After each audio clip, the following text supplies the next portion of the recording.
Official YouTube channel کو subscribe کریں اور بیل آئیکن کلک کریں۔ میں نے یہ بھی سنا، یہ کلمات سنے میں نے اپنی کانوں سے خطاب میں، کسی خطاب میں کوئی صاحب فرما رہے تھے کہ کچھ لوگ تو وہ تھے جو قرآن کی جب آیت اتری کہ اس میں گناہ بھی ہے اور اس میں نفع بھی ہے، نفع کہنے لگے ٹونک ہے جسم کے لیے، یہ مالی تجارت کا نفع ہے، اور گناہ بھی ہے، اور قرآن نے کہا وَإِثْمُهُمَا أَكْبَرُ مِن نَفْعِهِمَا کہ اس کا گناہ نفع سے زیادہ ہے۔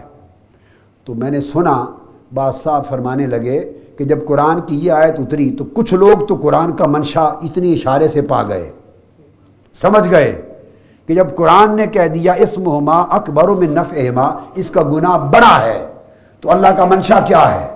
جب گناہ بڑا ہے تو ایمان والے کچھ لوگ منشا پا گئے وہیں چھوڑ گئے، مگر کچھ لوگ لگے رہے۔ ارے جو لوگ لگے رہے اور کچھ لوگ منشا پا گئے، مولا علی شیر خدا لگے رہنے والوں میں ہوں گے کہ منشا پانے والوں میں ہوں گے؟ مولا علی شیر خدا کو اتنا فہم بھی نہ دیا آپ نے کہ وہ خدا کا منشا ہی پا لے؟ وہ علی شیر خدا جس کے لیے رسول خدا فرمائے انا مدینۃ العلم وعلی بابھا، میں علم کا شہر ہوں، علی اس کا دروازہ ہے، اور جس نے میرے شہر علم میں آنا ہو وہ دروازہ علی سے آئے۔ وہ علی جس کے لیے عبداللہ ابن مسعود کہیں انزل القرآن علی سبعۃ احرف، قرآن 7 حرفوں اور قراتوں پر نازل ہوا، وَلِكُلِّ حَرْفٍ مِّنْهَا ظَاهِرٌ وَبَاطِنٌ، ایک حرف کا ایک ظاہر ہے ایک باطن ہے۔ اٹھائیے الاتقان امام سیوطی، انہوں نے ایک اور روایت کر کے کہتے وَإِنَّ عَلِيَّ بْنَ أَبِي طَالِبٍ عِندَهُ مِنَ الظَّاهِرِ وَالْبَاطِنِ، اور علی شیر خدا وہ ہیں جو قرآن کے ہر حرف کا ظاہر معنی اشارہ بھی جانتے ہیں، باطن بھی جانتے ہیں۔ وہ علی شیر خدا، عبداللہ ابن مسعود کہتے ہیں علی وہ ہیں جو قرآن کے ہر حرف کا ظاہر معنی بھی جانتے ہیں یعنی حکم، اور باطن بھی جانتے ہیں یعنی اشارہ۔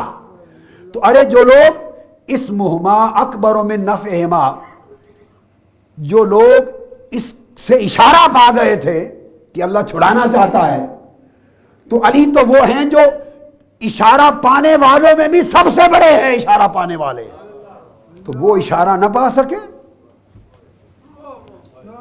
یہ شان علی شیر خدا کی ہے، جس کے لیے امام ابن عبد البر کو پڑھیے جامع بیان العلم، یہ ائمہ اہل سنت میں اکابر ائمہ حدیث میں ہیں، وہ اپنی جلد اول میں بیان کرتے ہیں۔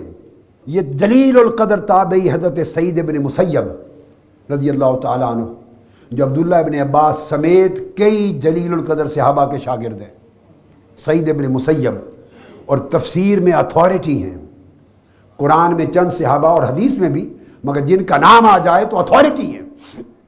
یہ سعید ابن مسیب روایت کرتے بیان کرتے ہیں، اور پیچھے راوی سفیان بن عیینہ ہیں، امام حدیث اور امام الجرح والتعدیل سفیان بن عیینہ۔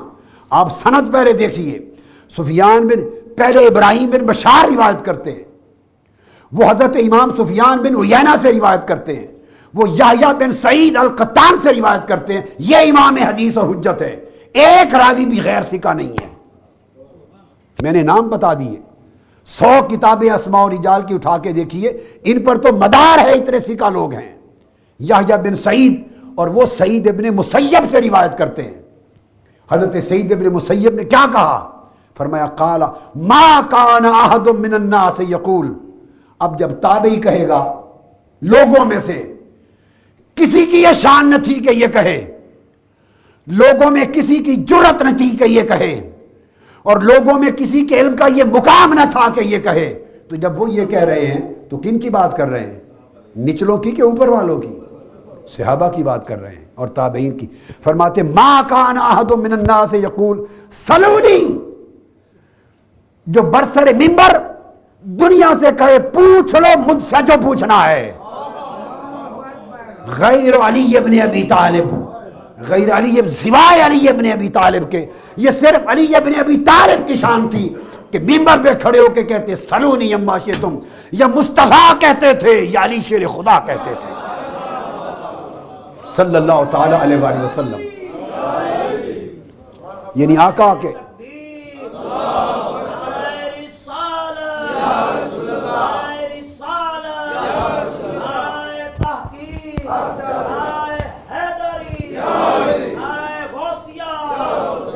یہ سعید بن مسیب رضی اللہ تعالیٰ عنہ فرما رہے ہیں کہ سوائے علی شیر خدا کے کسی کو یہ مقام حاصل نہ تھا کہ کہے سلونی.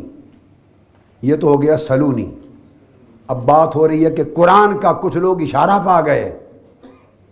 اسمہ اکبر من نفع ما، شروع کی آیت پہلی آیت سے ہی پا گئے اور چھوڑ گئے.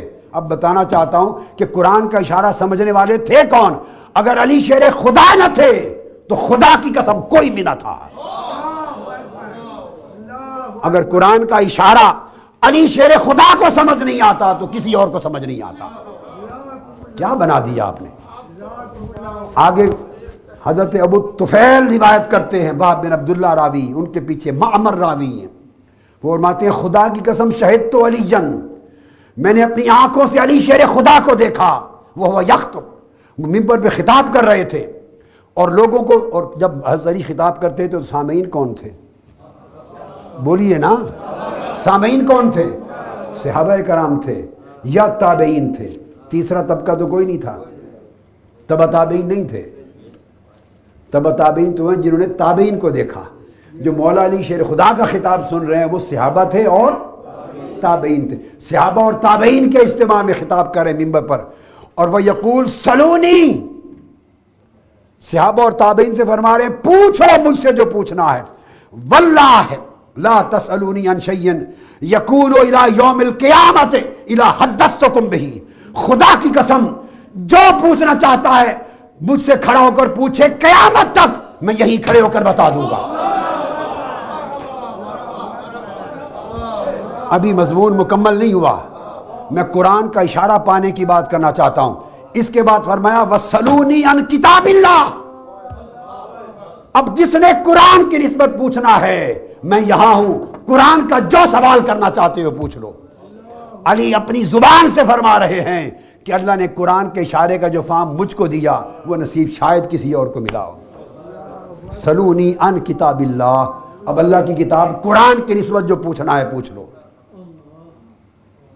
فواللہ ما منہ آیۃ الا وانا اعلم بلیل نظرۃ بالنہار. کوئی ایک آیت ایسی نہیں کہ خدا کی قسم جس کا مجھے یہ علم نہ ہو کہ رات کو اتری یا دن کو اتری، یا پہاڑ پر اتری یا صحرا پہ اتری، یا سفر میں اتری یا حضر میں اتری. حضرت علی کہتے ہیں ایک آیت قرآن کی نہیں، مجھے اس کے نزول کے وقت کا علم ہے، نزول کے مقام کا علم ہے، نزول کی کیفیت کا علم ہے، اس کے معنی کا علم ہے، اس کے اشارہ کا علم ہے. اور آج کوئی شخص یہ کہے کہ کئی اشارہ پانے والے چھوڑ گئے اور ان کی گٹی میں معاذ حضرت علی پیتے رہے، استغفر اللہ لا حول ولا قوت الا باللہ. آپ نے کیا پڑھا نہیں ہے قرآن کو، حدیث کو، ائمہ کو، اکابر کو، زانو تلمبس طے نہیں کیے، پڑھ کے نہیں دیکھا.